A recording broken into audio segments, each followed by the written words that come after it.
Welcome back. We're getting in breaking news. The Defence Ministry sources have admitted that the Tamil Nadu fishermen had inadvertently into the Lankan waters. The incident took place on the other side of the international maritime boundary line.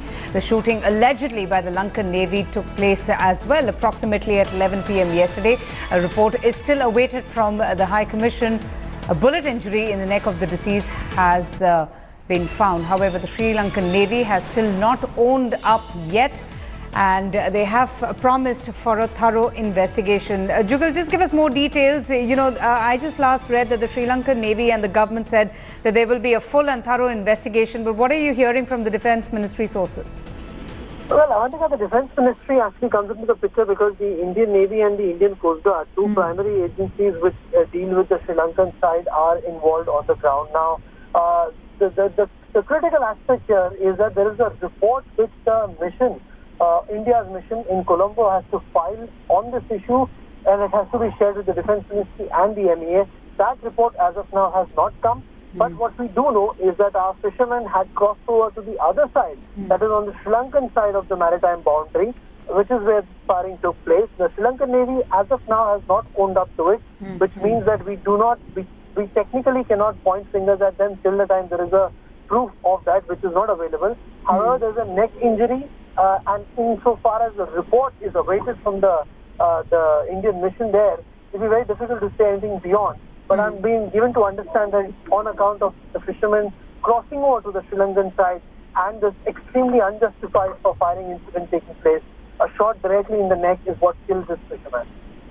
Absolutely, Jugal. Certainly, we're still awaiting to hear from the Sri Lankan Navy. But for now, thanks so much for joining us. Sources have told India today that the Indian High Commissioner to Sri Lanka has taken up the matter of the 23-year-old Indian fisherman Bristow being shot dead by the Sri Lankan Navy with the Sri Lankan Prime Minister. Sri Lanka, in fact, as we just said, has promised a thorough investigation. The Navy reportedly opened fire at the fishermen near the border, killing an Indian fisherman, while 4 others have also been injured.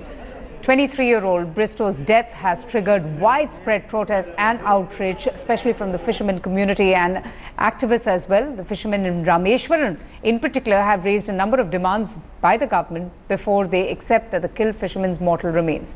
In another incident, 15 fishermen were attacked by the Sri Lankan Navy yesterday, and their equipment has also been confiscated. While the Tamil Nadu state government has passed the responsibility for addressing this matter to the centre, opposition DMK chief Stalin has slammed the state and the central governments and has demanded for more effective action.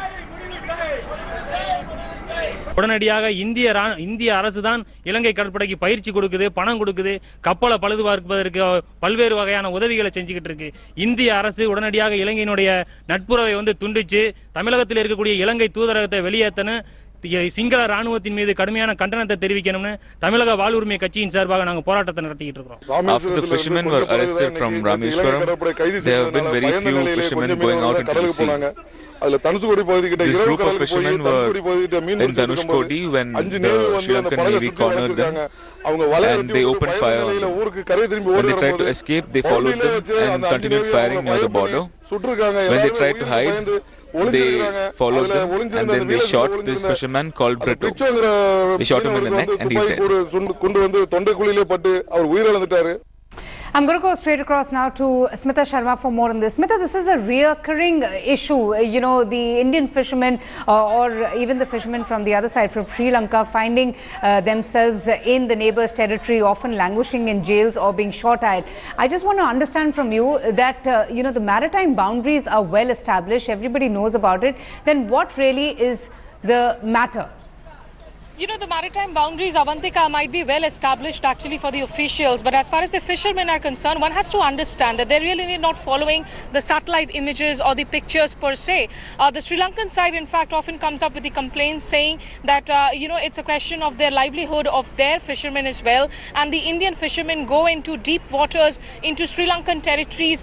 They go in for deep trawling, bottom trawling, which also, in fact, does much damage to the ecosystem. That has been the viewpoint from Sri Sri Lanka. In fact, even today, the Sri Lankan Navy Captain Saminda Walaguloge, he has said that the boats are not authorized to open fire. That's been the reaction from his side, and he claims that all that we instruct is to arrest fishermen and they seize their boats when they come into our territory. Look, the point here is that the High Commissioner Taranjit Sandhu has actually raised it straight away with the Sri Lankan Prime Minister Ranil Wickremesinghe, which does point out to, at least in terms of the strong stability of this relationship, that he's not really raising the issue with some diplomat, but it's straight away elevating it to the level of the Prime Minister, because he understands very well the kind of sensitivity and volatility that surrounds the issue, and especially the kind of politics that also happens in Tamil Nadu. Absolutely. So we'll have to wait and see as to, I have sought a reaction from the Sri Lankan High Commissioner here in Delhi as well. Okay. We'll have to see what is the explanation they come forward and give.